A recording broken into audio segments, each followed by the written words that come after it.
শুধুমাত্র বাংলাদেশই নয়, পুরো এশিয়ার মধ্যে এত বড় জানাজা এর আগে আর কেউ দেখেনি। শরীফ ওসমান হাদির জানাজার মধ্য দিয়ে অবিস্মরণীয় এক রেকর্ড করল বাংলাদেশ। আমাদের দেশের সবচেয়ে বড় জানাজা বিবেচনা করা হয় প্রেসিডেন্ট জিয়াউর রহমান কিংবা আল্লামা দেলোয়ার হোসেন সাঈদীর জানাজাকে। তবে সব দিক দিয়ে পূর্বের সব জানাজাকে ছাড়িয়ে গিয়েছে ওসমান হাদির জানাজা।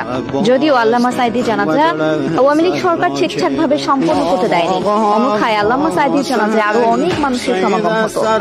অনেকেই বলছেন এমন জানাজা প্রত্যেক মুসলমানের লালিত স্বপ্ন, যা খুব কম মানুষের ভাগ্যেই থাকে।